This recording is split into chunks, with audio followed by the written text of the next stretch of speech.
Ivoiriens, le pays nous appelle. Si nous avons dans la paix, la paix, la liberté, notre devoir sera de l'espérance promise à l'humanité, en forgeant unis dans la foi du peuple, la patrie de la vraie fraternité. La patrie de la vraie fraternité. La patrie de la vraie fraternité.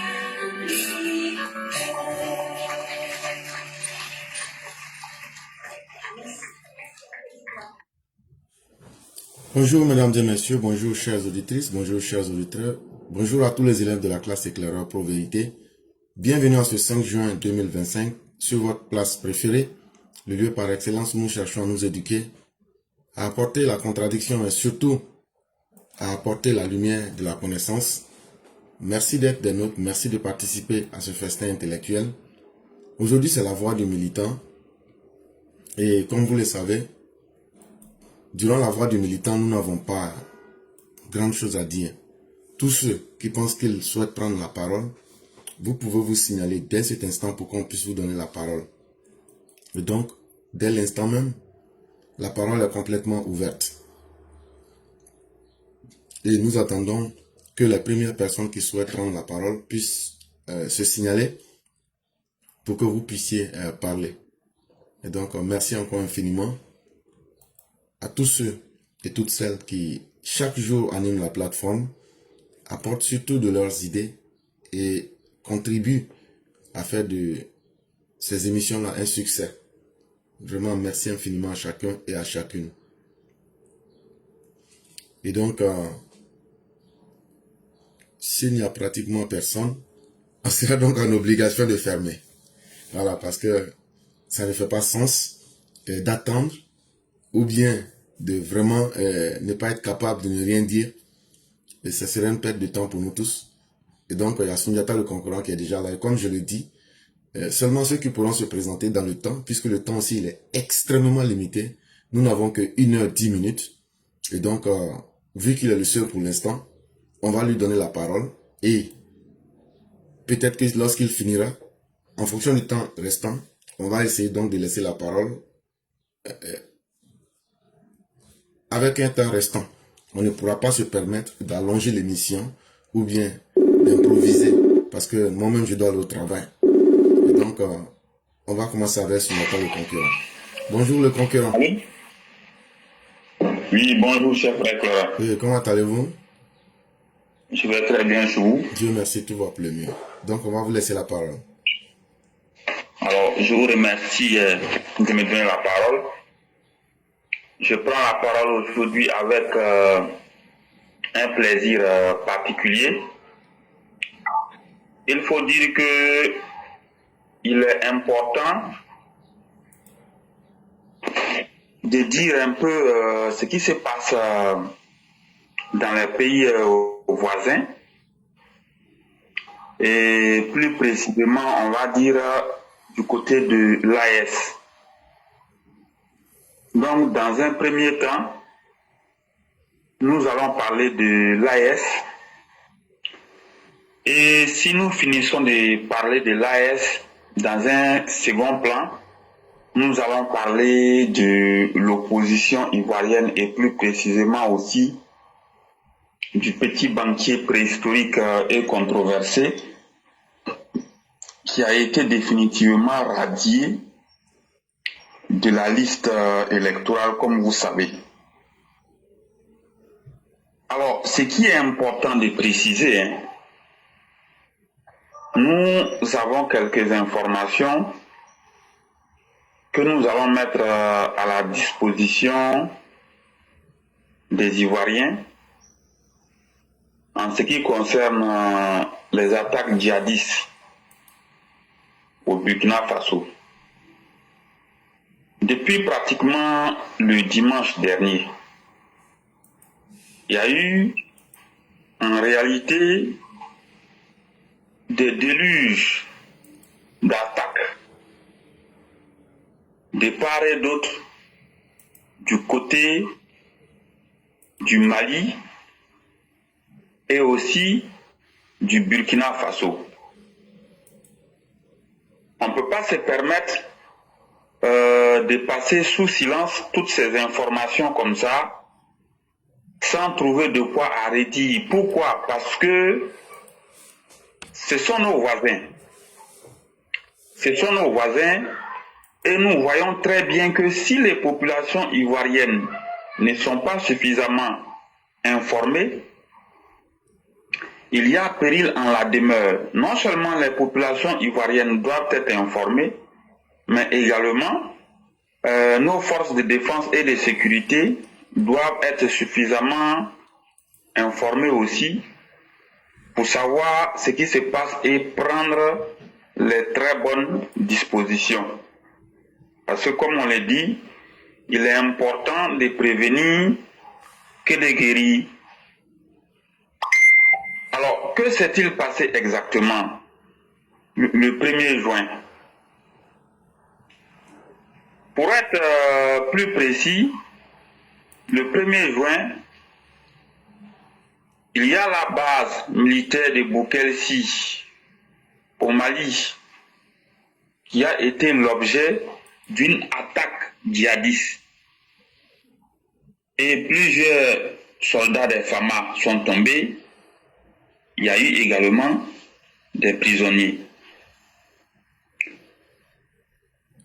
Non, ce n'était pas le 1er mai, c'était le 1er juin plutôt. Le 2 juin 2025 à Tombouctou cette fois-ci. Le Génim a encore attaqué des positions des forces maliennes et on peut se rendre compte qu'il y a eu de l'arsenal militaire qui a été saisi par les djihadistes. Et l'information a été largement publiée un peu partout, comme vous pouvez vous en apercevoir. Le 1er juin, à 6 heures du matin, il y a 150 terroristes de la Katiba Massina qui ont attaqué le camp militaire de Koumbri dans la province du Yatenga, c'est au nord du Burkina Faso. Et qu'est-ce qui s'est passé? Il y a eu 50 soldats burkinabés qui ont été tués et 15 VDP. Les VDP, comme vous le savez, ce sont les forces qui viennent en appui aux soldats burkinabés pour aller lutter contre les djihadistes. Le 2 juin 2025, le Génim a pris le contrôle de la caserne militaire de l'armée du Niger dans la région de Tillabéri.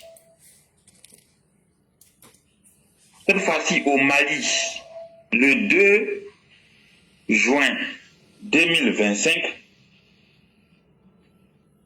il y a également eu une attaque des soldats maliens et des forces de Wagner. Qu'est-ce qui s'est passé là-bas? Il y a un important arsenal militaire qui a été saisi encore par les djihadistes.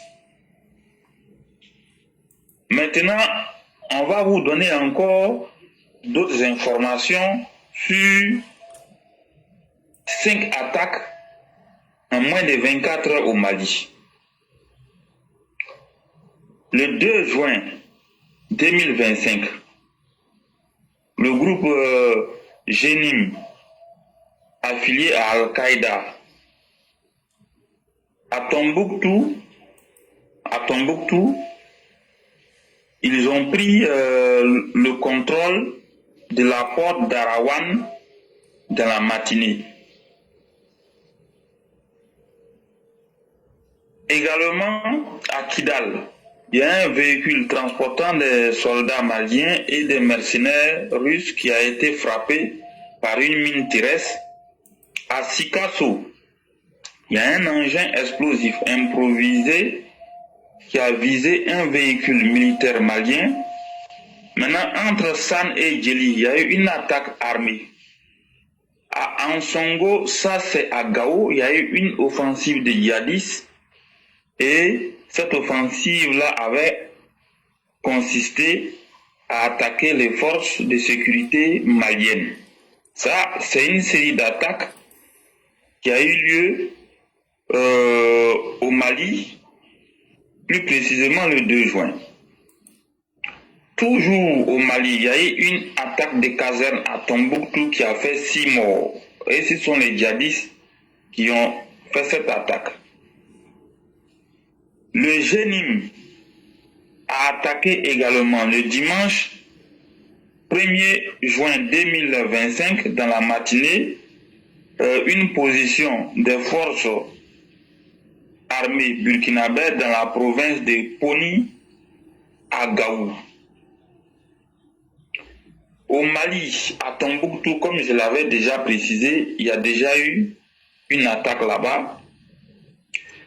Le 2 juin 2025 au Burkina Faso, le Génim a attaqué une position des VDP dans la province de Gourma et dans la province de Sanmatenga. Donc le Génim, il a également tué 2 soldats burkinabè dans la province de Moun et a saisi un important arsenal militaire avec les forces burkinabè. On continue toujours dans la série d'informations pour dire que il y a eu une attaque également à Boukelsi et le Génim avait capturé le commandant de la base. Les informations continuent toujours.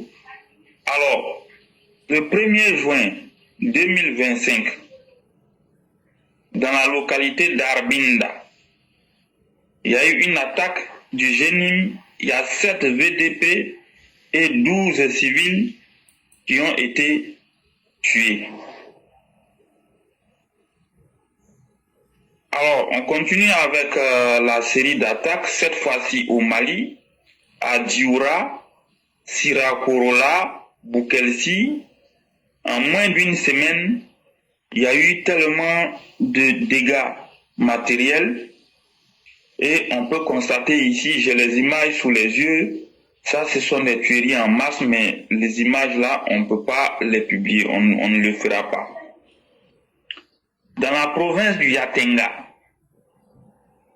il y a eu une base, comme je l'avais dit, à Kumbri qui a été attaquée. En réalité, il y a eu 43 soldats et 8 VDP qui sont tombés ce jour-là. Alors, on continue avec les informations toujours, vous restez à l'écoute. Il y a tellement d'informations. Il est important de publier toutes ces informations ou de diffuser toutes ces informations pour la manifestation de la vérité, pour permettre à nos forces de défense et de sécurité de prendre leurs responsabilités pour sécuriser nos frontières et également pour alerter l'opinion nationale et internationale pour une prise de décision qui va aller dans le bon sens. Parce qu'on ne peut pas éternellement continuer à cacher la vérité alors que nous savons très bien que ce qui est en train de se passer, c'est la disparition totale de l'État au Burkina Faso et au Mali. Le Génim affirme revendiquer la mort de 100 personnes, 33 véhicules détruits, dont 15 blindés, et 22 militaires capturés par les djihadistes. Cette fois-ci au Niger.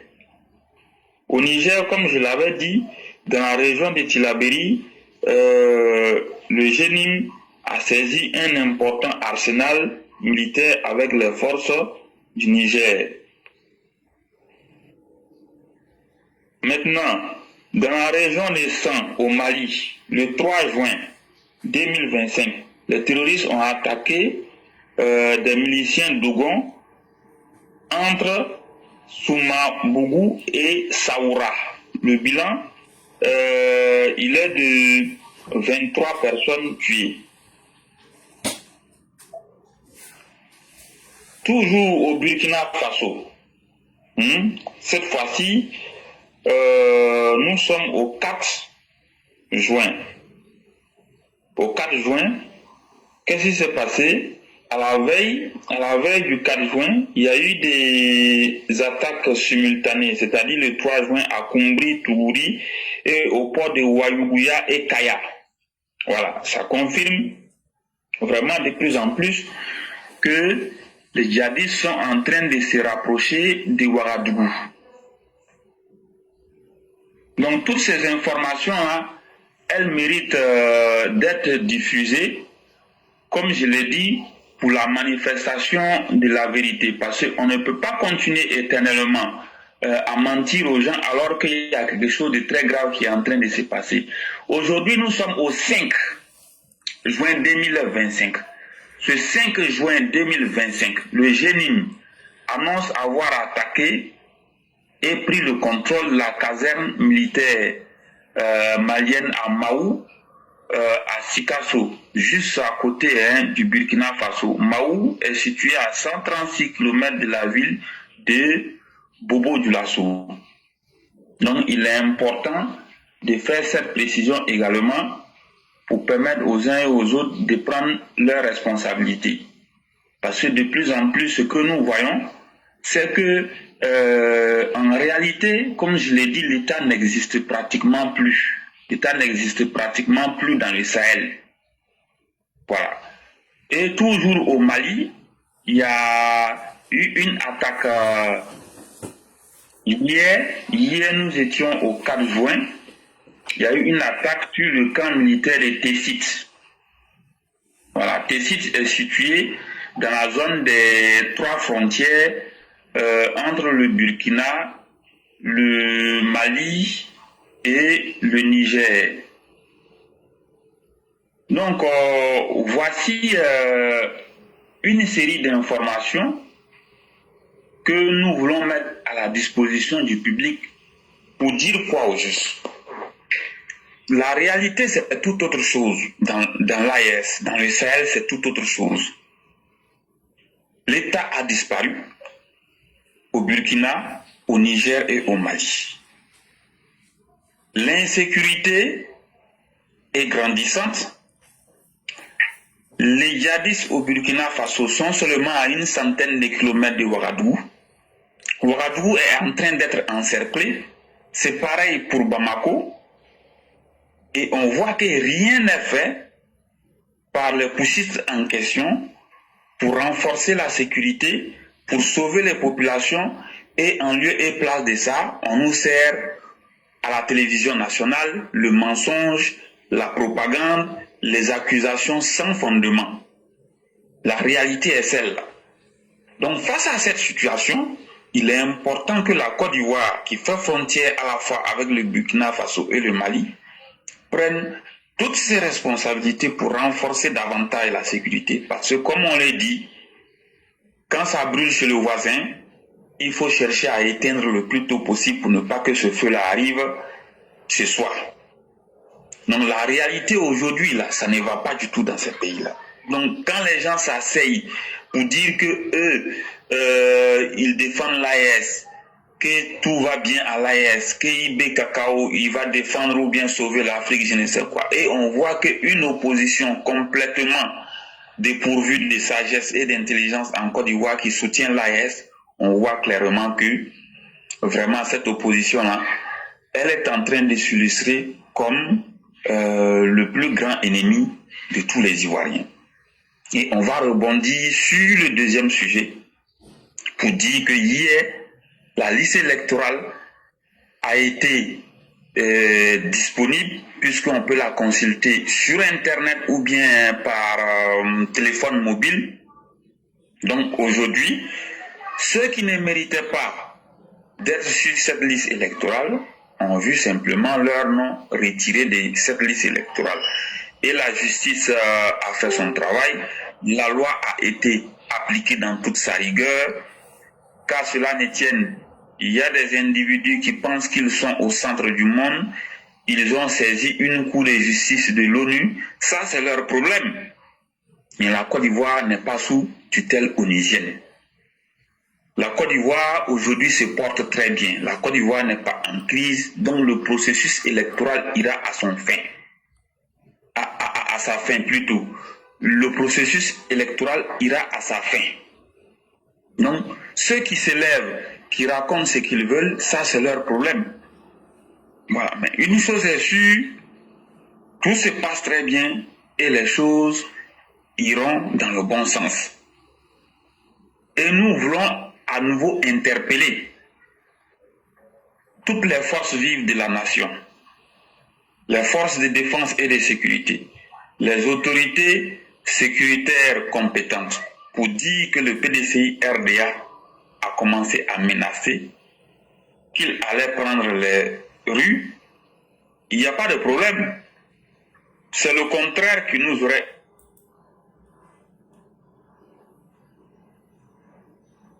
l'objectif de ce PDCI RDA là, c'est de ne pas aller aux élections, mais c'est de créer un climat de terreur et de désordre pour obtenir la déstabilisation. Sera la tenue du scrutin présidentiel à temps et de glisser tout droit vers une transition, laquelle transition va leur permettre d'après eux de prendre le pouvoir. Voilà l'objectif du PDC RDA version Tidiane Tchap. Donc tout ce qui se passe, ça ne nous surprend pas. Aujourd'hui, nous disons, il est plus que grand temps de prendre toutes les dispositions qui s'imposent pour neutraliser tous ces déstabilisateurs. Le PDC RDA s'est donné pour mission de déstabiliser. Il faut que les forces vives de la nation, les autorités sécuritaires compétentes, les responsables sécuritaires prennent leurs dispositions pour neutraliser définitivement tous ces déstabilisateurs. On ne veut pas apprendre que les gens ont coupé des bois ou des arbres pour faire tomber sur nos routes. On ne veut pas apprendre que des biens publics ou privés ont été détruits ou incendiés. On ne veut pas apprendre qu'il y a eu des tueries inutiles. On ne veut pas apprendre que les gens ont occupé les rues pour marcher et empêcher la libre circulation. Nous n'en voulons pas. Donc tous ceux qui sont chargés de mettre de l'ordre et de défendre les Ivoiriens, de protéger les Ivoiriens, de sécuriser les Ivoiriens, de garantir la stabilité, la paix, la quiétude sur le plan local, national, il faut qu'ils fassent leur travail dans les règles de l'art pour mettre fin à la folie des chiens de guerre et des déstabilisateurs. Je vous remercie. Merci infiniment le concurrent, merci pour tout ce que vous venez de dire. En ce qui concerne les pays de l'AES, effectivement, tout ce que vous avez dit, c'est une vérité. Et c'est quelque chose que tout le monde peut vérifier. Mais malheureusement, quand on vit des désinformations, de propagande, ils font des efforts pour cacher ces réalités. Mais pourtant, tout le monde les voit. Et les populations dans ces zones-là les vivent durement dans leur chair et dans leurs esprits. Mais ce qui va faire le plus mal, c'est le jour où ces soi-disant militaires-là vont quitter le pouvoir et qu'un civil va revenir. Malheureusement, quand je vois le taux d'analphabétisme dans ces pays-là, c'est là que les gens vont se rendre compte des trous, des gouffres dans lesquels ils ont été mis. Et le choc sera tellement difficile à encaisser que malheureusement, ces pays-là ne vont aller que de désordre en désordre. Parce qu'avec tout ce qui est fait aujourd'hui, en termes de destruction d'infrastructures, un pays qui est complètement désossé, un pays qui est à la merci des djihadistes et des groupes armés. En plus de cela, ceux-mêmes qui sont des militaires, qui sont incapables d'aller faire leur travail pour convaincre les populations, rassurer les populations, ces personnes qui sont là-bas, qui essayent de s'accaparer du pouvoir et qui ont un comportement assez subversif. Tantôt, ils collaborent avec des groupes de djihadistes. Tantôt, ils ont des comportements qui frisent même, je dirais même l'irresponsabilité. et le copinage avec les groupes djihadistes. Dans ces pays-là, les soi-disant militaires qui abandonnent leurs travaux, mais qui prennent des civils pour les mettre devant des djihadistes. Tantôt, vous les voyez en train de collaborer avec des djihadistes qu'ils payent. Et quand tu mets tout ce cocktail ensemble, c'est eux-mêmes qui sont incapables de protéger leur pays. Ils ont chassé les forces internationales. Et aujourd'hui, c'est devenu un mélange total dans ces pays-là. C'est totalement normal que ce qu'on assiste là. Si aujourd'hui encore même, on parle du Mali, du Burkina et du Niger, c'est même encore une chance. Est-ce que ce n'est pas un mirage? Est-ce que les djihadistes ne font pas exprès pour laisser les capitales là, pour donner un semblant de visibilité à ces pays-là? Parce qu'aujourd'hui, si la vérité veut être dite, c'est que ces pays-là sont devenus des pays occupés par les djihadistes. Mais sur un territoire, quand des forces illégales occupent plus de 90% du territoire, c'est que le pays est entre leurs mains. Ils font ce qu'ils veulent. Et les armées régulières sont complètement dépassées par la situation. Est-ce que là encore on peut parler d'État? Je ne crois pas. Comment quitter cette situation? C'est non seulement un problème, mais l'après-gestion de cette situation sera encore la chose la plus dure pour ces pays-là. Et malheureusement, c'est un choix qui a été fait. Parce que pendant très longtemps, ces pays et ceux qui sont à la tête ont été avertis. Tous les moyens ont été mis à leur disposition pour essayer de sauver encore ce qui était capable d'être sauvé, de protéger la vie des populations, de garder ne serait-ce qu'un pays. Et ça ne pouvait passer qu'à travers une seule chose, organiser les élections, revenir dans le concert des nations respectées et respectables. Mais non, ils aiment cette fanfaronnade-là pour sacrifier complètement même ces pays-là. Et qu'est-ce que vous voulez? C'est à nous qui sommes voisins de la CEDEAO, de l'AES, de ces pays-là. C'est à nos forces de défense et de sécurité de redoubler encore de vigilance, d'être fermes, mais surtout de contrôler l'immigration. Les entrées et les sorties sont très importantes. Les entrées, parce que être djihadiste ou même être un malfaisant, c'est pas écrit sur le front. C'est à nos forces de défense et de sécurité d'être encore plus que conscients de la menace et de ne pas collaborer avec qui que ce soit pour mettre en danger la sécurité de la Côte d'Ivoire. Et ceux qui sortent, ce n'est pas les hommes, mais c'est l'argent. La Côte d'Ivoire, qu'on le veuille ou pas, aujourd'hui, ces pays ont un grand nombre de ressortissants qui est dans notre pays, la Côte d'Ivoire. Et ils ne sont pas tous de bonnes intentions. Parce que l'ignorance, mais surtout la jalousie, fait aujourd'hui qu'ils veulent voir la Côte d'Ivoire tomber. On a attrapé des gens, à travers l'ambassade du Burkina, qui faisaient des collectes de fonds pour aider les djihadistes. On a attrapé des gens qui faisaient des collectes à partir de l'ambassade du Burkina pour essayer de nourrir certains malfaiteurs qu'ils voulaient faire entrer pour déstabiliser la Côte d'Ivoire. Qu'est-ce que vous voulez qu'on fasse? Donc, leurs entrées d'argent et surtout leurs sorties d'argent, il faut asphyxier toutes ces voies-là pour leur rendre la situation difficile. Parce qu'aujourd'hui, il n'y a plus aucune différence entre ceux qui sont illégalement à la tête de ces pays et les djihadistes. C'est pratiquement le même objectif.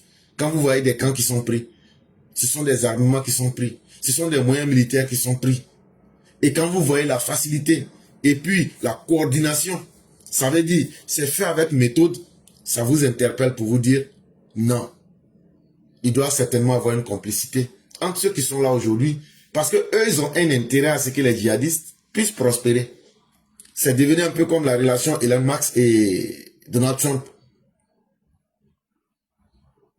Elon Musk, sachant que Trump a le pouvoir d'État, il a besoin de gros contrats qui se chiffrent en milliards. Mais en même temps aussi, Trump aussi, il sait comment il est venu au pouvoir, où Elon Musk a dépensé plus de 300 millions de dollars. Il sait que s'il veut se séparer d'Elon Musk, Elon Musk peut aujourd'hui se retourner pour devenir un ennemi et il peut même financer les ennemis pour essayer de rendre les choses difficiles pour lui. Et c'est exactement le même schéma qu'on assiste aujourd'hui dans l'AES. Si vous dites à ces militaires-là, ce qui est le plus choquant, c'est que quand tu es formé pour un boulot, mais que tu n'arrives pas à faire ce boulot, c'est la chose la plus choquante et la plus inacceptable. Mais c'est fait exprès. Ce n'est pas seulement le pouvoir qui est leur objectif, mais c'est comment maintenir le plus longtemps possible ces pays-là dans le désordre pour qu'eux puissent rester. Aujourd'hui, là, si tu vois que ces gens-là, ceux qui sont les putschistes, ils sont encore à la tête de ces pays, c'est parce que les djihadistes arrivent à occuper du terrain et ils utilisent ça comme un argument pour se maintenir au pouvoir.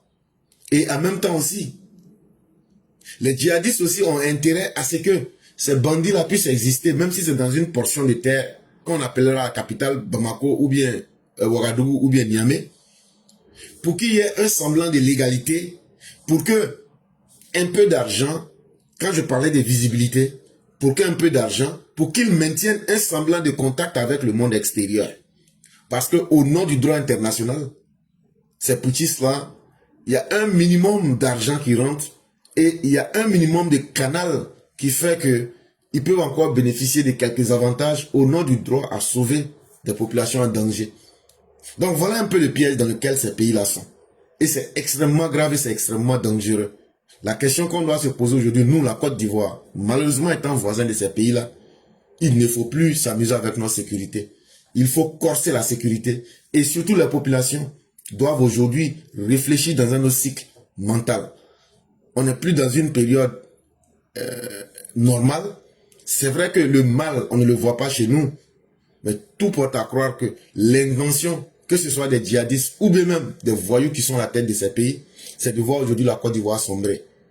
Et ils ne le cachent pas. C'est devenu même leurs objectifs. Et c'est en même temps aussi l'objectif des opposants ivoiriens, comme Laurent Gbagbo, comme Tidjane Thiam, comme Soro Guillaume. C'est seulement qu'ils n'arrivent pas à atteindre leurs objectifs. Mais les forces de défense et de sécurité font leur travail. C'est aussi à nous, les populations, de nous ajouter à ces forces-là pour essayer de clairement combattre par anticipation, en donnant les informations et en étant capable de changer nos comportements. N'acceptez plus des gens que vous ne connaissez pas. N'hébergez plus des gens dans les mosquées. Ne soyez plus comme vous viviez auparavant dans l'insouciance. Aujourd'hui, il faut tout vérifier pour vos propres sécurités, pour la stabilité de votre pays et surtout pour ne pas ressembler à ces pays-là qui ont volontairement choisi de devenir aujourd'hui des zones de désordre. Quant aux opposants ivoiriens, ils peuvent faire tout ce qu'ils ont envie de faire, comme je disais hier, mais c'est ce qu'on n'a jamais vu là. C'est ce qui peut être étonnant. Qu'ils aillent voir l'ONU, qu'ils aillent voir tout ce qu'ils veulent, mais c'est qu'ils n'ont pas encore vu. Mais il y a une réalité qui demeure. C'est que, quel que soit ce que les gens voudraient faire, ils prennent au moins le temps d'écouter tout ce que vous êtes en train de dire là. Est-ce que les opposants là, c'est eux qui sont les canaux fiables d'information sur la Côte d'Ivoire? L'ONU là, l'ONU a une représentation en Côte d'Ivoire. Ils savent comment s'informer. Les problèmes des pays là, pour avoir les vrais renseignements là, ils ont leur propre source de renseignements pour connaître le vrai du faux. Les opposants ivoiriens, eux, pensent que quand ils agissent, ce qu'ils ont fait hier, ce qu'ils ont fait en 2020, ce qu'ils ont fait avant 2020, ce qu'ils ont fait en 2000, eux pensent que les gens oublient. Parce que eux, là, leur souhait, c'est que les gens oublient ce qu'ils sont en réalité. Mais les gens savent qui vous êtes. Les gens savent à travers le passé ce que vous avez fait. Quand vous étiez au pouvoir, quand vous n'étiez pas au pouvoir, maintenant que vous êtes opposant, vos comportements n'ont pas changé. Et les gens voient tout ça. Et votre souhait, c'est que les gens soient frappés d'amnésie pour qu'on se demande, est-ce qu'on a oublié? Mais les gens n'ont pas oublié. Les gens savent à qui ils ont affaire. Mais surtout, quand on trace les perspectives d'avenir, partout où vous partez vous plaindre là, vous ne dites rien, même à ceux que vous partez, exposer les cas de la Côte d'Ivoire, à part vos petits problèmes individuels, vous ne dites rien sur un pays qui doit évoluer. Voilà la grande différence entre vous et le régime actuel. Ça veut dire tout ce que les opposants font là, c'est leur petit problème particulier qu'ils veulent régler. Vous pensez qu'un pays là, c'est le problème particulier des individus qu'on veut. Non, moi je vais devenir candidat. Même quand tu vas devenir candidat là-haut, tu as quel programme? Je n'ai pas de programme.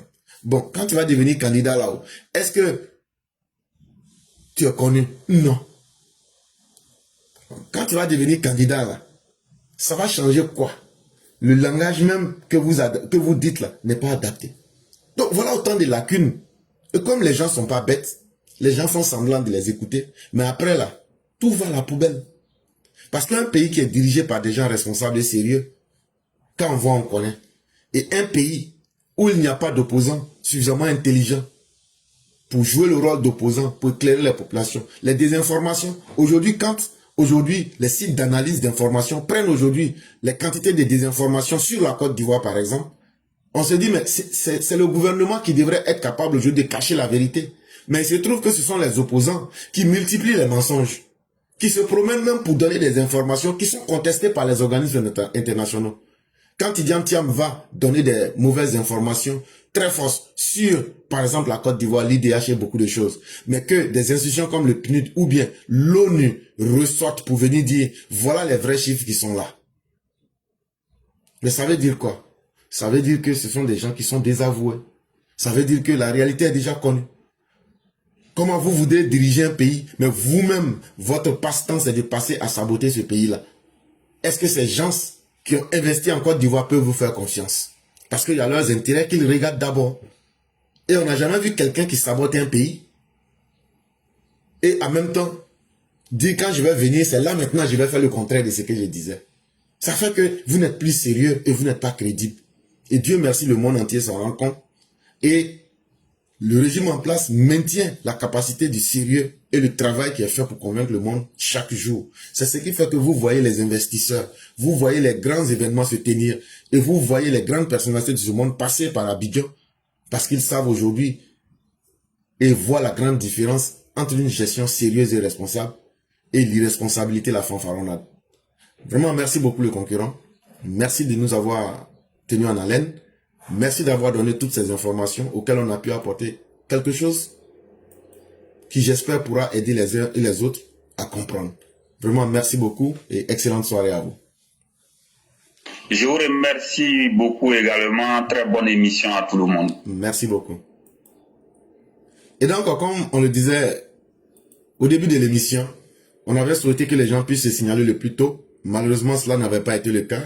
Et donc, c'est ce qui a fait qu'on a laissé à Sundiata le temps de pouvoir se déployer. Malheureusement, cela aura un impact sur 1, 2, 3, 4, 5 personnes qui veulent parler. On ne pourra plus vous laisser plus de 10 minutes au maximum. Et donc, on va laisser à chacun 8 minutes pour que vous puissiez vous exprimer et laisser la parole rapidement. Sinon, ça va m'empêcher d'aller au travail à temps. Et donc, malheureusement, les gens ne se sont pas vite présentés. Et donc, ce qu'on va faire, on va vous laisser la parole. Soyez très efficaces, laissez-la le plus tôt possible pour qu'on puisse fermer le direct. Et donc, merci encore à tous ceux qui montrent un intérêt à ces émissions-là et qui surtout viennent partager leurs idées. C'est le plus important.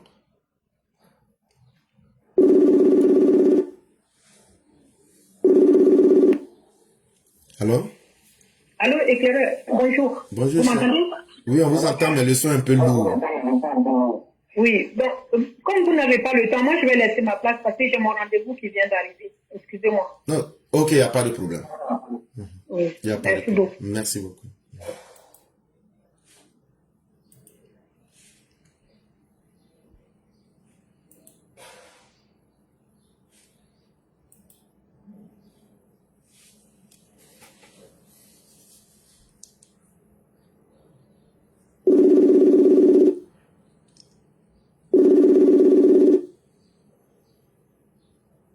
Allô? Oui, bonjour mon éclaireur pour vérité. Bonjour, Charna, comment allez-vous? Ça va, Ok, Dieu merci. Donc, on va vous laisser vos 8 minutes. 8 minutes. Ok, donc bonjour à toute la classe, au Mao et au Chao. Je ne vais pas me stresser avec ma longue liste. Je vais prendre celle qui écoute alors. Ok, l'opposition de Côte d'Ivoire, à l'intérieur comme à l'extérieur, n'est ni pour l'union, ni pour la discipline, ni pour le travail, à plus forte raison, est de vrais patriotes. Grâce à la rébellion, Gbagbo Sila Abou Laurent, Soro Guillaume, Blé Koudé, Simone Eivé, Nadi Gbagbo Bamba, Mamadou Koulibaly, Peureux avec K, chéri de Nathalie Niam, camerounaises, assoiffées de sang et de succès, sont devenus des pigeons, corbeaux, corbillards, opposition nocturne qui aiment l'obscurité, qui ont toujours travaillé dans l'obscur, dans la nuit noire, en se déguisant en mousseaux, en allant chercher les mousseaux femmes, remplis de gigolos comme moyen de travail pour aggraver et retarder le mental évolutif de la jeunesse assoiffée d'intelligence saine, juste, propre, avec mention bien ou très bien. Papa Ado, je vous remercie pour la protection de la Côte d'Ivoire, la sécurité de la Côte d'Ivoire, les gendarmes, les corps habillés, vous tous sans exception. Merci pour la protection de la Côte d'Ivoire, merci pour la paix, et le pain aussi que Dieu vous procure chaque jour. Vraiment, Papa Ado, force Saya pour jusqu'à 2030. Merci mon éclaireur. Je ne veux pas être coupé. Il n'y a pas de problème. Vraiment, merci beaucoup, chère mère. Merci encore de ce que vous dites. Union, discipline, travail. En tout cas, quand tu regardes aujourd'hui ce qui symbolise la Côte d'Ivoire, cette opposition est loin d'incarner aujourd'hui ses valeurs. Voilà des gens qui, nuit et jour, que Dieu fait, leur souhait, c'est comment diviser les Ivoiriens. Ça, c'est devenu leur premier souhait aujourd'hui. Vous n'entendrez aucun message de sagesse venir de leur bouche. Tout ce qui peut dégrader même l'image de l'homme, tout ce qui même amène les gens à se demander, mais est-ce qu'on a affaire à des gens intelligents? C'est ce que vous entendez. Et c'est ce qu'ils font aujourd'hui. La discipline, en tout cas, si on doit parler de discipline, regardez un peu leur comportement. Comment quelqu'un qui impose un minimum de savoir-vivre dans son existence peut être aussi ingrat vis-à-vis de ses bienfaiteurs comme ce que Tidjane Thiam fait aujourd'hui. Mais qu'est-ce que vous voulez? Quand on s'amuse à faire croire qu'un pays, c'est un jouet, mais tout le monde va essayer sa chance. La Côte d'Ivoire n'est pas une scène de loterie où chacun vient tenter sa chance. Et c'est là surtout que ça crée l'indiscipline et le désordre. Parce que ce sont les indisciplinés et les gens les plus défaillants qui aujourd'hui sont en train d'animer la scène politique en Côte d'Ivoire. Regardez un monsieur comme Afinguesson. Regardez un monsieur comme Tidjane Thiam. Laurent Gbagbo, on n'en parle pas. Avec une bande de vauriens. Et c'est ça surtout qui doit forcer les Ivoiriens à imposer le respect. À dire, on ne va plus accepter ça. On vous a vu chacun dans vos beaux et dans vos mauvais jours ici. Et il est temps que cela puisse cesser.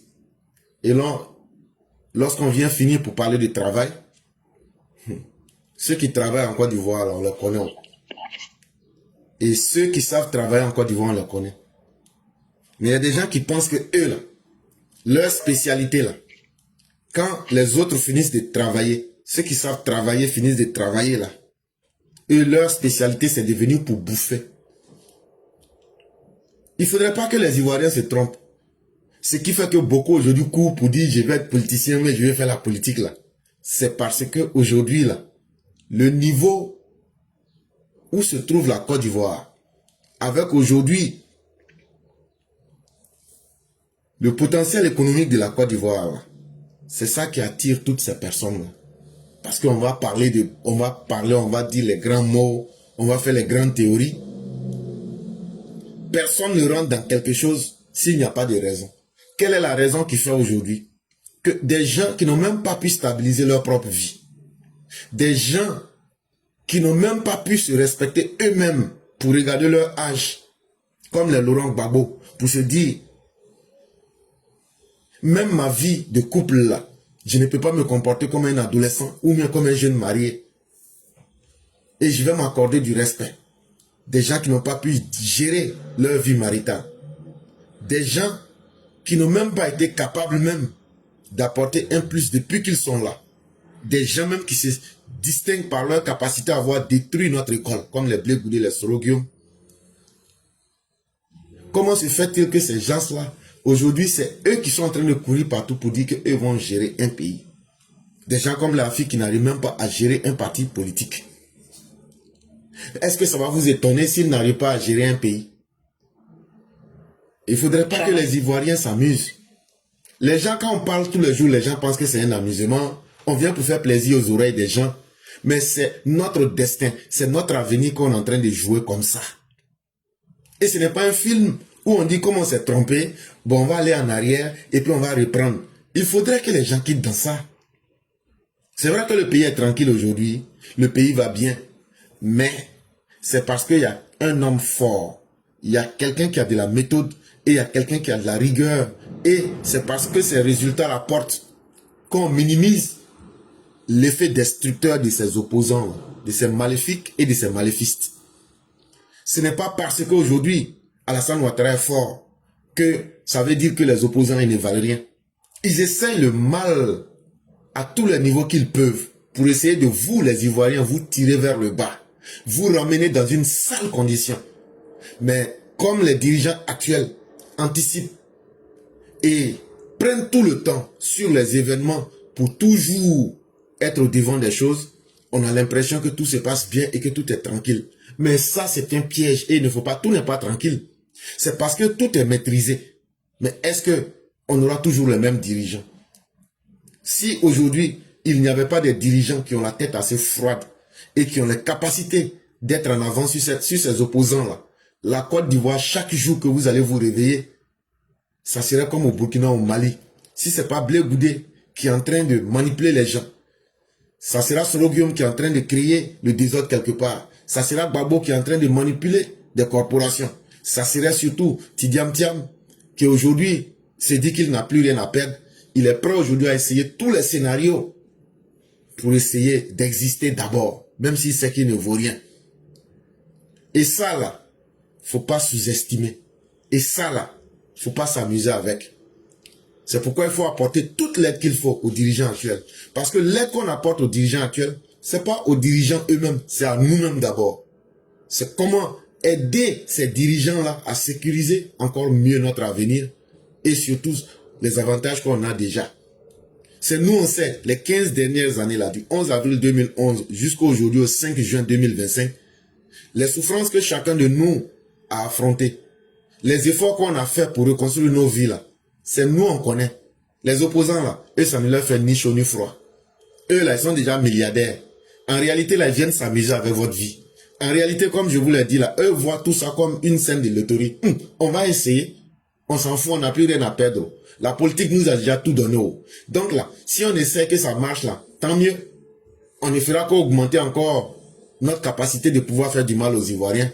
Mais actuellement là, on n'a même pas besoin de travailler. La Côte d'Ivoire nous nourrit déjà. Donc là, pourquoi ne pas continuer à chaque fois essayer les mêmes choses?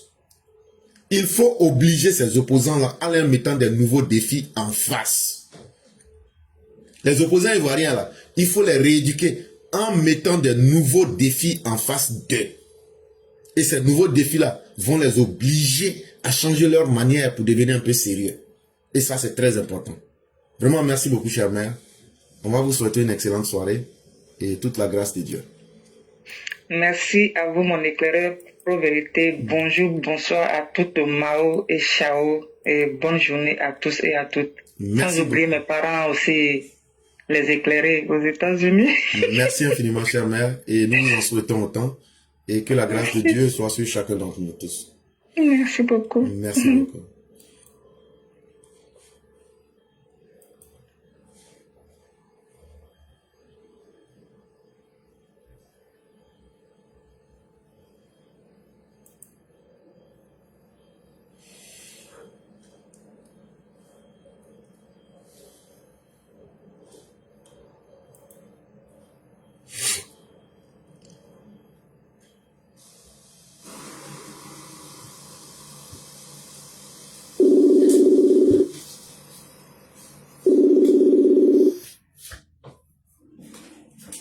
Allô? Oui, bonjour, chère mère. Comment allez-vous?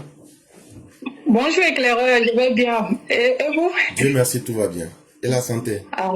La santé, il y a mieux. Dieu ça se sent un peu par la voix. Effectivement, que Dieu nous aide tous. D'accord. Ok. Donc, Ok. on va vous laisser vos 8 minutes. Ok. D'accord. Merci beaucoup, éclaireur, de me donner la parole. Bonjour, bonsoir à tout le monde. J'espère que vous allez tous bien. Chers Ivoiriens, chers frères et sœurs de la diaspora, et vous aussi qui êtes dans les autres côtés du monde, que ce soit aux États-Unis et partout, il reste juste quelques jours avant le grand jour, le 14 juin, le jour de l'événement des Ivoiriens, le jour de l'événement de la Côte d'Ivoire. Chers Ivoiriens, surtout, chers EPV, s'il vous plaît, nous avons besoin de savoir, vous qui êtes dans la diaspora ou bien dans les États-Unis, nous avons besoin que vous vous approchiez vers les EPV pour que on puisse avoir votre nom, votre prénom ainsi que votre numéro de téléphone pour l'organisation du 14. Et aussi, si vous pouvez aussi nous confirmer votre présence, c'est très important pour l'organisation. Et aussi, dire aussi à ceux qui nous suivent, vous nous suivez, vous aimez ce que les EPV font. Ça vous a permis de comprendre beaucoup de choses. Ça vous a donné envie de vous battre pour votre pays. Ça vous a permis de savoir qui aime votre pays, la Côte d'Ivoire. De savoir qui vous aime et grâce à qui votre pays est dans la paix. Vos parents qui sont en Afrique, en Côte d'Ivoire, vivent dans la tranquillité, dans la paix, ne sont plus traqués jour et nuit. On ne leur demande pas pièce d'identité pour savoir s'ils sont où est, ou bien s'ils ont des 00 sur leur pièce d'identité pour les chosifier. Grâce au président Ouattara, on vous respecte. Vous avez regagné votre dignité. On ne se permet plus de vous traiter comme des étrangers dans votre propre pays. Vous qui êtes dans ce groupe de personnes, vous êtes là, vous avez envie d'être EPV, mais vous n'osez pas, ou bien vous ne savez pas comment il faut faire. Rentrez en contact avec les EPV. Vous rentrez, vous, dans notre inbox. En ce qui me concerne, vous pouvez me joindre sur mon TikTok. Vous partez sur TikTok, vous écrivez Djeneba Fofana et vous cliquez là où il y a ma photo et vous rentrez en inbox, vous me laissez un petit message. Je vais être EPV. Ou bien, vous pouvez, pour ceux qui doivent venir le 14, vous laissez votre numéro, votre nom, prénom ainsi que votre numéro de téléphone. Vous laissez, soit c'est pour le 14, chez la marée orange, soit je vais être EPV. C'est important, chers Ivoiriens. Nous avons besoin de ça. Et ça, vous pouvez faire ça avec tous les EPV. Même le professeur éclaireur pour vérité, vous pouvez rentrer dans son inbox pour laisser le message. Nous avons besoin de nom, prénom, ainsi que votre numéro de téléphone. Rajoutez un petit message de ce que vous souhaitez faire.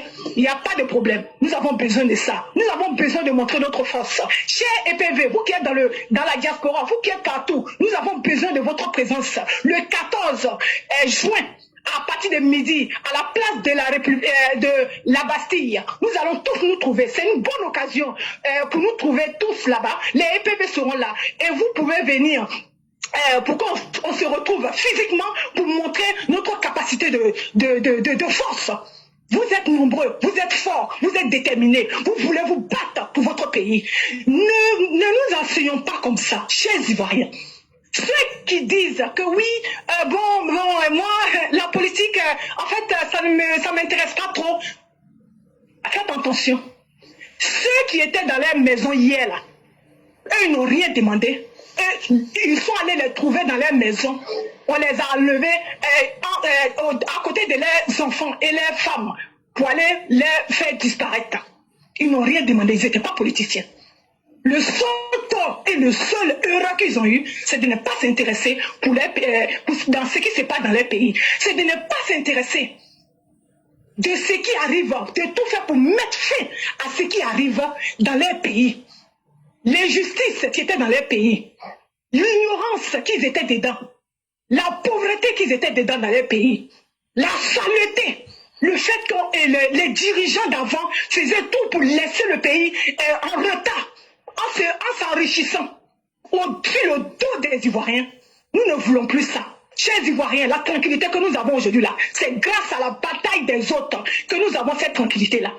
Et pour que cette tranquillité-là puisse perdurer, il faut que tout le monde se lève. Nous sommes tous capables de faire quelque chose de plus pour notre pays. Pour que notre pays reste dans la stabilité qu'elle est. Pour montrer au président Ouattara combien de fois nous sommes fiers du travail qu'il fait. Vous avez entendu ce que le frère Sundiata, le concurrent, a dit. Vous avez entendu ce qui se passe dans le pays de l'AES. Vous vous imaginez ça dans notre pays? Ceux qui ont mis notre pays dans le chaos hier, là, ils sont encore là. Hein? Ils n'attendent qu'un feu vert de votre part pour envoyer le pays dans le chaos que le pays était auparavant. Et de vous chosifier, vous traquer comme des animaux dans votre pays. N'oublions pas cela. La tranquillité, la sécurité, la paix, le vivre ensemble que nous sommes dedans là. Le fait que nous arrivons à nous déplacer dans la sécurité avec les routes dignes de son nom dans le pays là. Le fait que nos enfants puissent aller à l'école, partout où ils se trouvent, le fait que nous pouvons aller nous soigner, partout où nous trouvons là, ce n'est pas donné à tout le monde, chers Ivoiriens. Donc faites attention, ne vous asseyez pas là et regardez pour devenir les spectateurs de votre pays. Soyez des plus de votre pays. Soyez des ambassadeurs et des ambassadrices. Ça veut dire que tu peux faire un plus. Donc nous vous attendons. N'hésitez plus. Venez être EPV. Vous allez apporter votre plus. Nous tous, on peut faire quelque chose. Et vous êtes capables.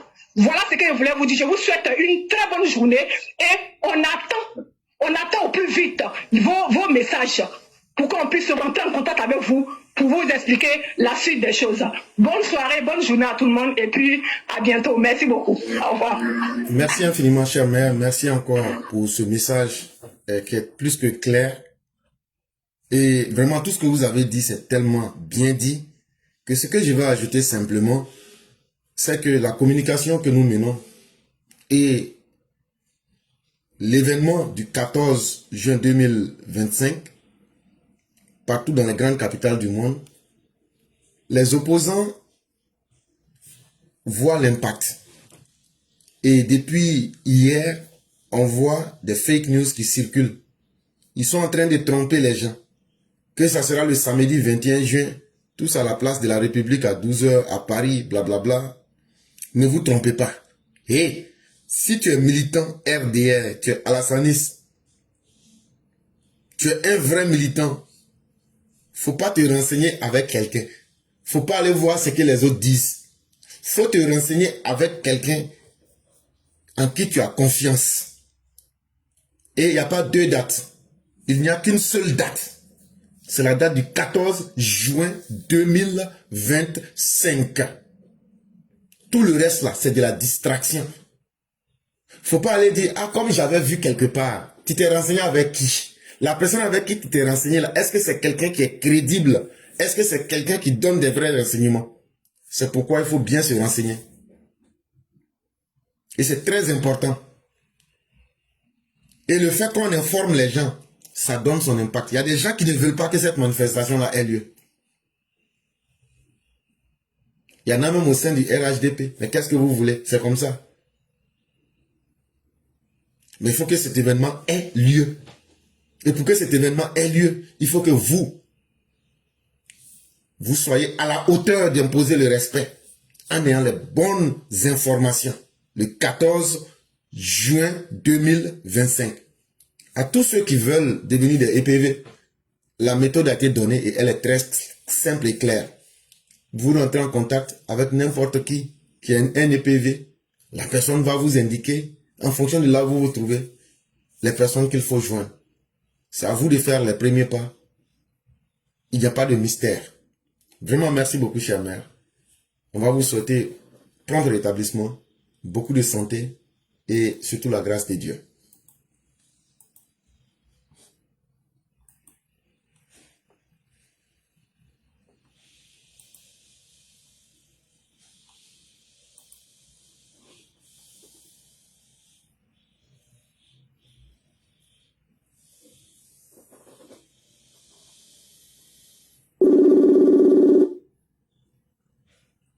Alors? Bonjour, Clara. Bonjour, Oui. bonjour, chère mère, comment allez-vous? Oh, ça va très bien. C'est un énorme plaisir que de vous entendre. Et, Ah oui, oui, oui, c'est vrai. En live comme ça, effectivement. comme le disent les enfants, c'est chic. Effectivement. Mon fils, je viens vers vous pour porter à l'attention de tous une chose qui concerne la présidente des dames RHDP France. Vous savez que les EPV sont partout, les yeux partout, on a les oreilles aussi partout. Il me semble que la dame en question montre des signes de fatigue ou je ne sais pas. Il me semble que le costume est oversize pour elle. Alors quand c'est comme ça, on se fait aider. Je vais dire à la présidente des femmes RHDP France que quand on forme un bureau, on s'y tient. Quand par exemple on a une secrétaire, la secrétaire est là et elle a un rôle bien défini. Il en est pareil aussi pour la trésorière. Quand on donne des sous, ça passe forcément par la trésorière. On ne dit pas non, on a donné tel sou, mais j'en ai fait, je l'ai utilisé comme ça. Non, non, non, non, non. C'est un travail d'équipe. Elle est présidente. Si c'était écrit que c'est elle qui ferait tout, bah, pourquoi on allait former un bureau alors? Je pense que par rapport à tout ce qui me revient, de tout ce que j'entends, la dame présente des lacunes. Et ça ne m'étonne pas. Ça ne m'étonne pas. Quand on se souvient de la façon dont elle a été choisie, bah, il fallait s'y attendre forcément. Je ne sais pas d'où viennent ces lacunes, si c'est du premier bureau ou alors si ça lui vient maintenant, mais il faut qu'on puisse lui parler pour dire qu'il faut qu'elle soit aussi compétente qu'une présidente. Une présidente, c'est pas n'importe qui, quand même. Il y en a qui sont même pas capables, par exemple, de faire une situation géographique. Ça veut dire que quelqu'un veut se rendre là où elles sont. On demande à une des dames, mais où je peux vous retrouver? Elle est capable de dire, par exemple, 12 rue Tolbert, Paris 14e, par exemple. Impossible. C'est quoi ça? Ou alors, bah, c'est des t-shirts qui disparaissent. D'après ce que j'ai entendu, on lui aurait remis 1000 t-shirts. Et elle dit non, les 1000 t-shirts, les t-shirts lui ont été remis pour bien spécifier, hein, pour un public bien visé. Mais la dame, après elle s'est dit non, non, je suis allée dans tel endroit, j'ai distribué à des gens là-bas. Ce n'est pas comme ça. Le RHDP, c'est un parti très très très bien structuré. Ah, il faut qu'on regarde du côté de la présidente. Ce n'est pas rose là-bas.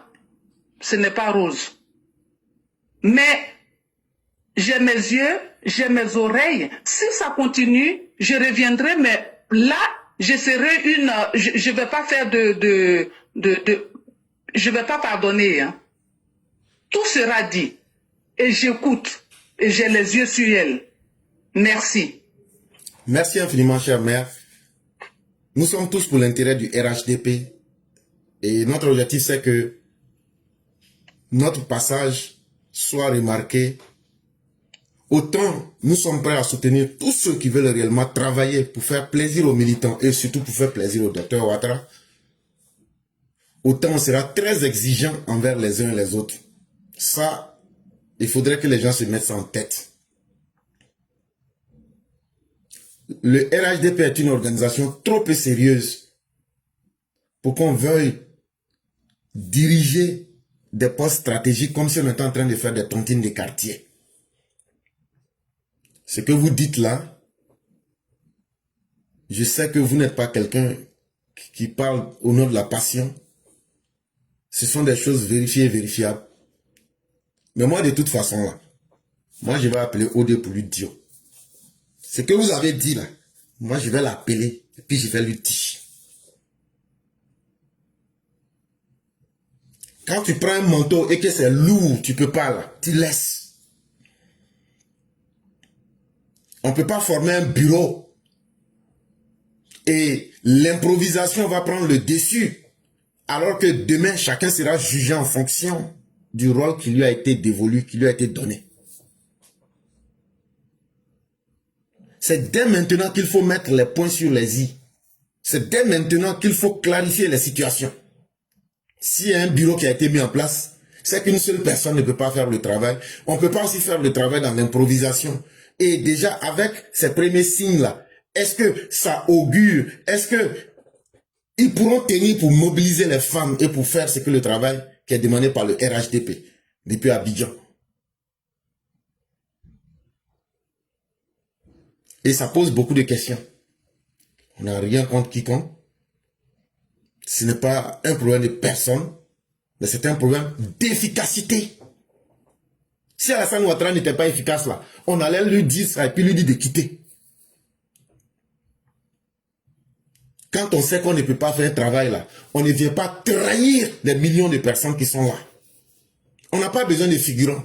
On n'a pas besoin que les gens viennent là pour jouer les intéressants, pour dire bon, je suis là, je suis intéressant. On veut juger chacun par le résultat, par ce qu'il apporte. Et on ne peut pas faire ça dans l'improvisation. Et vraiment, merci beaucoup, cher maire, d'évoquer clairement la question. Si la présidente des femmes du RHDP à Paris nous entend, il faut te réveiller. De toute façon, là, ce qui a été dit là, moi-même personnellement, je vais appeler OD pour lui dire ça directement. Quand on va finir le direct là, je vais appeler OD pour lui dire ça directement. La présidente des femmes qui est là-bas là, il y a des mauvaises informations sur elle qui ont déjà commencé. Soit elle n'est pas à la hauteur, ou bien elle veut dévier de l'objectif et de la confiance que vous avez placée en elle. Appelez-la et lui dites-lui 2 mots directement et de façon claire. Je vais appeler OD aujourd'hui même pour lui dire ça. Quand on va finir direct là. Voilà. C'est que Et je on dis a là, les yeux sur je le elle. ferai. Cher mère, faites-moi confiance. Dès que le direct là, Voilà. là, je vais appeler OD. Et ce que j'ai dit là, c'est ce que je vais dire. Parce que Merci beaucoup, mon fils. ils sont en train, ils veulent faire une gestion, comment je sais pas, villageoise ou bien dans les troubles. Et demain, on ne saura pas qui faisait quoi, qui devrait faire quoi. Alors qu'il y a la confiance. Les gens se sont déplacés depuis Abidjan. On ne peut pas s'amuser à venir improviser et faire ce qui n'a pas été décidé. Ce qui a été décidé là. Et ce qui doit être fait là. Ce qui a été mis devant tout le monde et devant tout le monde là. C'est comme ça va se passer. Mais ça ne se passe pas comme ça. Nous tous, on va créer le chaos. Et puis maintenant, on se regarde. À un certain moment là, il faut avoir le courage de changer et d'abandonner certains mauvais comportements pour aller vers une réalité qui peut arranger les gens. On ne peut pas vouloir mobiliser les militants et en même temps, on est en train d'improviser pour essayer de confondre les gens. Et c'est ce que nous disons toujours, le meilleur ennemi du RHDP, c'est le RHDP lui-même. Sinon les opposants, quand vous les regardez, ils peuvent faire quoi? Mais les meilleurs ennemis même du RHDP, ce sont certaines personnes même dans le RHDP. Ça là, c'est pas une histoire d'intérêt personnel pour dire comme je suis à un poste maintenant là, je vais chercher à arranger ma vie. Si Alassane Ouattara se comportait comme ça, la Côte d'Ivoire aujourd'hui là, nous tous sommes en train d'applaudir là, ne serait pas à ce niveau là. À un certain moment là, il faut mettre d'abord la gestion du groupe avant. Les comportements claniques, les comportements de petites magouilles là, ça ne va pas marcher. Ça ne va pas marcher. Et s'il y a des proches de la présidente des femmes du RHDP, dites-lui que nous on a parlé d'elle aujourd'hui et que j'ai dit que je vais rapporter ce qu'elle fait là et puis elle ne veut pas que les gens sachent là, que je vais dire ça au dé. Il est quelle heure même? Il est 10h. Dans 2 minutes, ce sera 10h. On va finir le direct bientôt. D'ici 11h, là, le travail sera fait. Le temps que je porte mes habits de travail là pour avoir le téléphone là, je vais appeler OD directement pour lui dire ça. Et la présidente des femmes, d'ici la fin de cette semaine là, aujourd'hui c'est quel jour même, jeudi, d'ici jusqu'au samedi là, tu vas recevoir un coup d'appel d'OD aussi. Tu vas recevoir ça. C'est moi éclairé, probabilité, je t'ai dit ça. Peut-être tu vas pas dire ça en public. Mais tu vas savoir que dans RHDP là, ceux qui sont les vraies personnes qui dirigent le RHDP ne sont pas des plaisantins. Et tu vas être obligé de faire ce travail ou même tu vas démissionner. Mais ce travail-là, ça sera fait. Et on ne va pas utiliser un comportement d'improvisation ou un comportement clanique ou un comportement villageois pour salir tout le groupe et puis faire tomber le RHDP. On sait ce que Paris représente pour nous. Si vous n'avez pas peur de la confiance que les gens vous ont donnée, si vous n'avez pas peur de la confiance que OD vous a accordée, si vous n'avez pas peur de la confiance que le bureau du RHDP depuis Abidjan vous a accordée, ayez au moins peur de la honte. Ayez au moins peur de l'échec. Ayez au moins peur de l'irresponsabilité. Faites ça par dignité parce que vous êtes une mère de famille. Et respectez-vous pour que les autres vous respectent. Respectez ceux qui vous ont respecté. Si c'était pour la distraction, on ne serait pas là. Et on préfère se dire la vérité dès le début que d'avancer dans le capharnaüm, dans le désordre. Et je crois que le message il est clair. Et chère mère, moi personnellement, je jouerai ma partition. Et quand j'aurai fini, je vais vous faire l'état des lieux. Oui, elle gâte mon fils, elle gâte. Et quand on lui parle, elle s'en offusque. Elle dit oui, du haut de mes 59 ans. Du haut de mes 59 ans. Mais elle n'est pas la personne la plus vieille au monde. Voilà, c'est ça. Même moi-même qui lui parle, je suis plus âgée qu'elle. Donc, si tu sais que tu as 59 ans et que tu ne peux rien arranger là, tu prends ton âge que tu aimes là et puis tu te mets à côté. Les enfants de 20 ans, 15 ans qui peuvent arranger là, tu les laisses faire. L'âge là, ça doit être synonyme de sagesse. L'âge là, pour qu'on respecte tes 59 ans là, il faut que tu te comportes comme une personne de 59 ans. Si tu te comportes comme quelqu'un qui a 5 ans, on va te dire ton nom de 5 ans. Tu te comportes comme quelqu'un qui est surpris par son âge, nous on va te dire ça clairement. Parce que là, nous on n'attend pas de salaire dans cette histoire-là. Nous on n'attend pas de salaire. Et ça là, nous on a croqué des plus coriaces.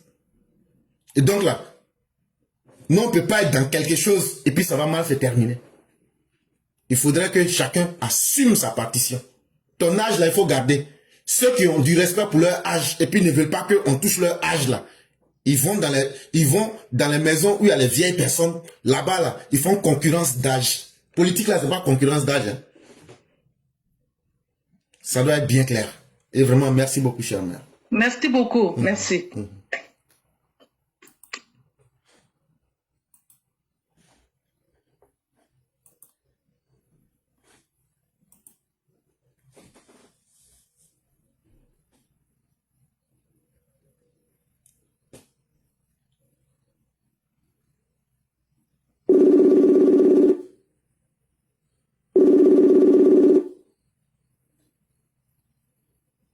Allô? Allô? Oui, bonjour. Bonjour. Oui, comment allez-vous? Allô? Alhamdulillah, ça va chez vous? Dieu merci, tout va bien. Donc, Oui, allô? oui, on va vous laisser vos 8 minutes. Ok.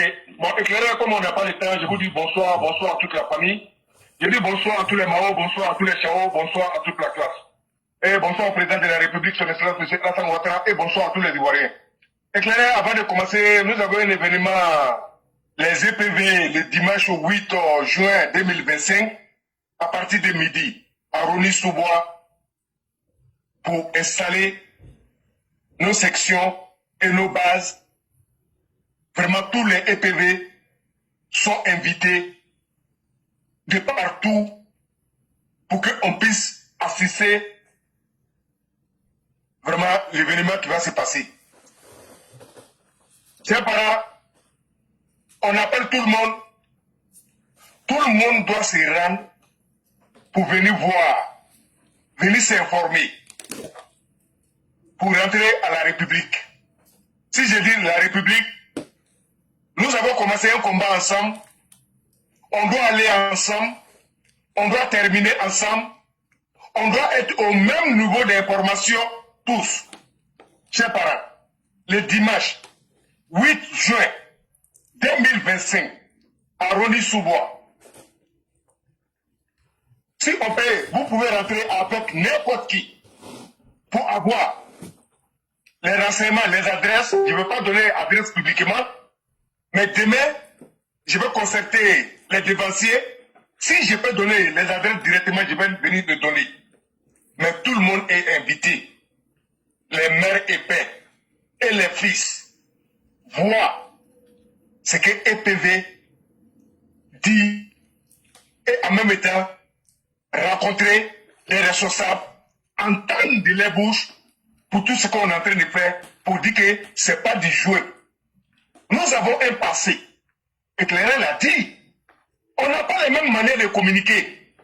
Parce que vraiment, il y a beaucoup parmi nous qui ont passé des moments difficiles, qui ont traversé le feu, et leurs amis sont tombés à côté des haies. Ça, c'était la première étape. Mais là, Dieu merci, aujourd'hui, on s'exprime sur Facebook. Donc, ça veut dire que c'est facile. Oui, c'est facile, je vais dire ça comme ça. Mais ceux qui ont monté les étapes, les communications ne seront jamais la même chose. Chers parents. Donc, je dis merci à Éclairé Pro-Vérité. Merci à tous les EPV. Merci à tous les Ivoiriens. Et je dis merci à Djeneba Fofana qui laisse un appel à tous ceux qui veulent adhérer aux EPV, qui veulent s'ajouter aux EPV. Ce n'est pas un parti politique, mais c'est une partie de soutien de Côte d'Ivoire, de la paix et soutenir le développement. Il faut qu'on soit clair, parce que nous avons une histoire. Cette histoire, on ne doit pas oublier. Merci encore à la présidente Omer Blanc. Merci. Éclairé, moi je vous dis, après cet événement, les bilans, on va venir le faire ici. Hein. Moi j'ai commencé à dire à les autres, hein, j'ai dit tout est remarqué à la lettre, à la loupe. On regarde tout de près. Mais on va venir faire le bilan. Donc on a l'intérêt ensemble de bien faire pour que ça aille bien. Et tout le monde doit se sentir dedans. C'est pourquoi on appelle tout le monde. Cette différence, on appelle la Côte d'Ivoire. Et puis en même temps, Éclairé, avant de chuter, moi je vais dire comme ça que nos frères cybercommunicants qui sont venus à visite dévoilée, venir sensibiliser les gens, il y a plein qui sont là. Mais pour le moment, on ne parle pas des d'autres. Il y a d'autres qui sont malades. Nous ne disons pas que venez les prendre, vous allez les soigner, non. Mais nous qui sommes en train de parler aujourd'hui, quand on regarde les sillons, on sait de quoi? Ceux qui ont commencé, ceux qui étaient actifs, il y a d'autres qui ont des problèmes. Mais si on ne parle pas de... Nous qui sommes si terrain, on est en train de parler de nos Côte d'Ivoire. C'est vrai, c'est pas quelque chose qu'on cherche. Hein. Mais au moins, bonjour à quelqu'un, ça peut motiver. Ça donne courage à ceux même qui ne veulent pas venir. Ceux même qui ne veulent pas faire. Mais à cause du président de la République, à cause des bonheurs et la paix qu'il y a au pays, nous avons l'obligation de défendre nos pays. Et nous allons parler pour ceux qu'on ne parle pas d'eux. Nous, on appelle tout le monde. Je viens de voir le frère Samoura, Black Samoura Berté sur le direct. Vraiment, je te dis merci et bonne guérison à toi, frère. C'est Dieu seul qui est au contrôle. Mais nous sommes tous témoins que papa doit faire quelque chose que nous, on ne peut pas oublier. Pour cela, on doit se battre jusqu'au dernier goût de nos sangs. Chers parents, réveillons-nous. Chers parents, on est au pouvoir. Chers parents, le pouvoir ne se donne pas. Oui, on doit entretenir le pouvoir. Tous ensemble, on doit mettre des moyens de nos côtés, aider ce pouvoir-là. Parce qu'il y a la paix chez nous, il y a la sécurité chez nous, et nos parents sont à l'aise. Regarde, bientôt c'est la fête hier, il n'y a même pas qu'à pour voyager. Si le pays n'est pas tranquille, est-ce que nos parents peuvent voyager? Est-ce qu'on va passer à nos parents? Mais si ça existe aujourd'hui, il y a un travail qui est fait. Donc nous, on appelle tout le monde. On appelle tous les cadres. Mettons-nous la main dans la main pour réussir cette mission-là. N'essayez pas de saboter parce qu'il y a d'autres qui sont en train de saboter. Mais l'aide de bilan n'est pas encore arrivé. Mais on va venir donner bilan devant tout le monde ici. Et avec les noms. Parce que c'est une mission qui a été confiée et nous a été appelée. Et on est en train de faire notre travail. Chacun doit parler ce qu'il doit parler. Donc j'appelle tous les Ivoiriens le dimanche 8 à partir de 12h30 à Rony-sous-Bois pour l'investiture des sections d'écrit EPV. Partout dans le monde, tout le monde est invité. S'il vous plaît, on vous appelle. Venez, venez et venez. On va faire cet événement-là. Vraiment, quand on a dit, on a fait. Et voilà ce qu'on vient de faire. Mais dans l'intérêt de Côte d'Ivoire. Donc, Éclairé, je ne vais pas prendre tous les 10 minutes et 8 minutes. Ça me reste 1 minute. Je te laisse les 1 minute. Un petit commentaire. Et je suis à l'écoute. Merci Vraiment, beaucoup. merci beaucoup, Cyclone Puissance 1000. Tu as dit des paroles très fortes. Le pouvoir n'a pas besoin de publicité, il a besoin d'être exercé pour qu'il soit senti. Tu as aussi dit, aujourd'hui nous on est là, on parle, c'est intéressant. Mais hier il y avait des gens, et demain il y aura d'autres personnes. Mais ceux qui étaient les combattants d'hier là, il ne faudrait pas qu'on les oublie. Et tu as cité nommément Black Samurai. Et tout le monde aujourd'hui sait que notre frère n'est pas au mieux de sa forme. Pensons à ceux qui ont fait le combat hier aussi. Quand on parle là, vous aimez.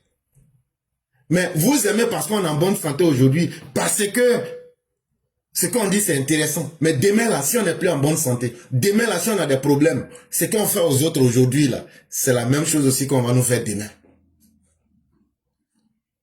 La vie doit être une suite. Si vous voulez qu'on continue ce combat là, c'est pas avec nous qui sommes présents aujourd'hui. Ça doit commencer d'abord par ceux qui étaient là.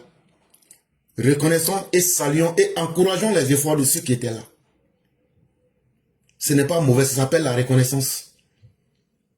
C'est pas l'argent, mais c'est simplement leur dire, même si on ne vous voit pas trop, mais ce que vous avez fait hier là, aujourd'hui, c'est important, ça a inspiré d'autres personnes. Et c'est comme ça qu'on pourra maintenir des gens qui vont continuer ce combat là. Moi, je ne sais pas. Mais nous autres, nous ne faisons pas ça pour de l'argent. On ne fait pas ça pour chercher des noms. Nous faisons cela pour dire que nous sommes vivants. Et nous ne voulons pas traverser la vie sans laisser un impact sur les événements qui se passent.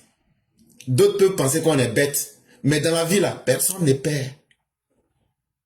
Ce que tu n'as pas pris en argent, là, tu vas gagner ça d'une autre manière.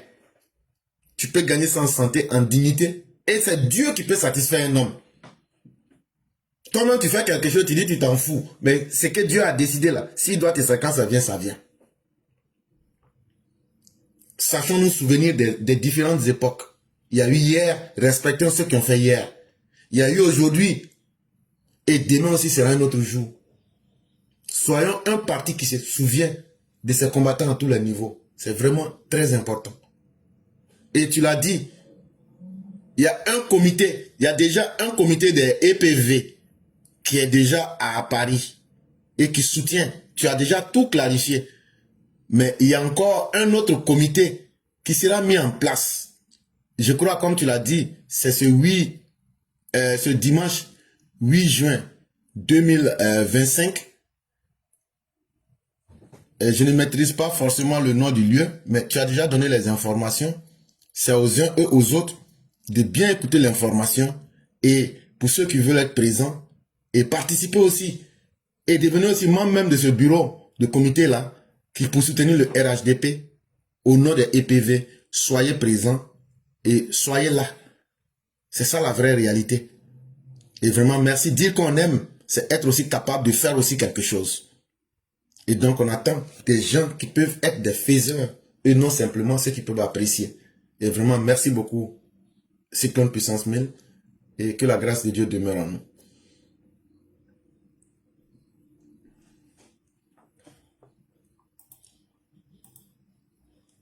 Ok. Donc, merci beaucoup au Cyclone et excellente soirée. Merci beaucoup.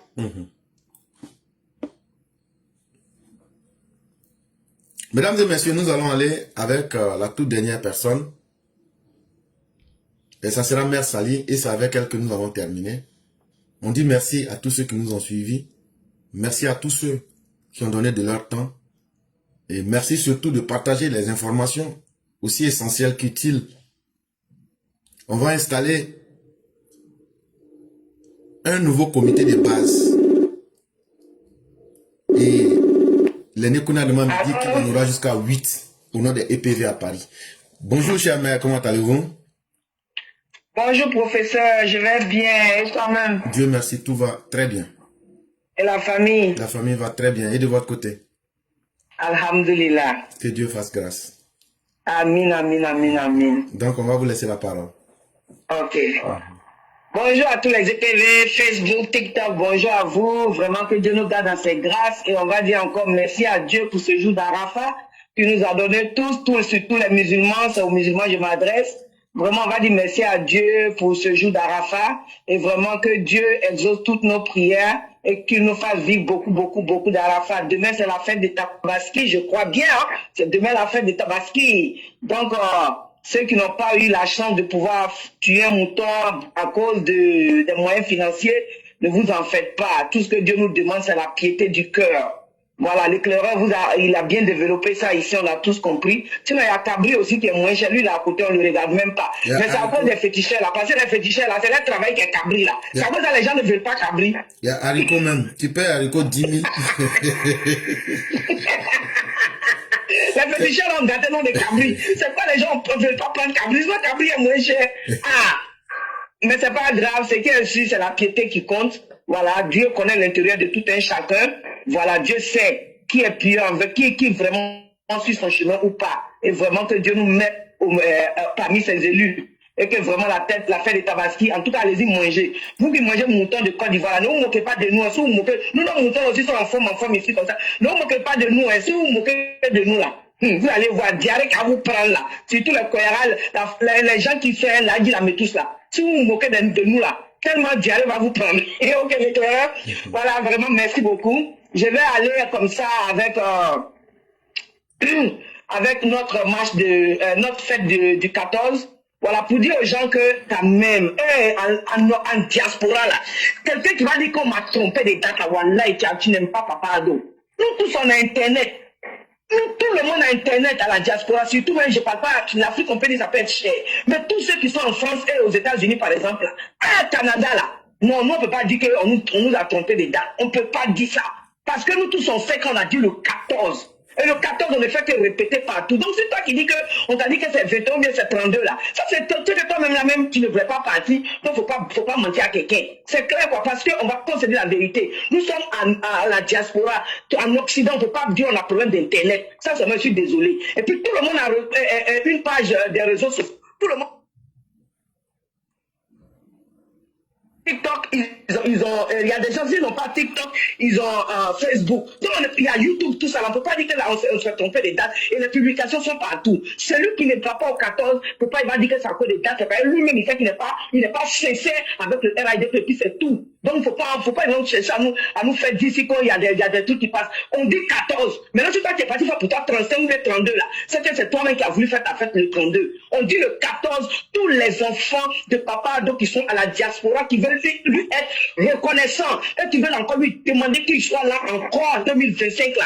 C'est le 14 à Paris, aux États-Unis, au Canada, au Maroc, au Gabon, partout où on dit le président Ado doit être magnifié, c'est la date du 14. Il n'y a pas une autre date si ce n'est que la date du 14. Et nous tous qui sommes à la diaspora, qui sommes fiers de la paix que nos parents ont, qui sommes fiers de la sécurité que nos parents ont, avec ce qui suit comme les ingrédients de développement, nous devons sortir comme des enfants, des fourmis moyens pour magnifier ce monsieur. Et il le mérite, on n'a rien à lui donner si ce n'est ça.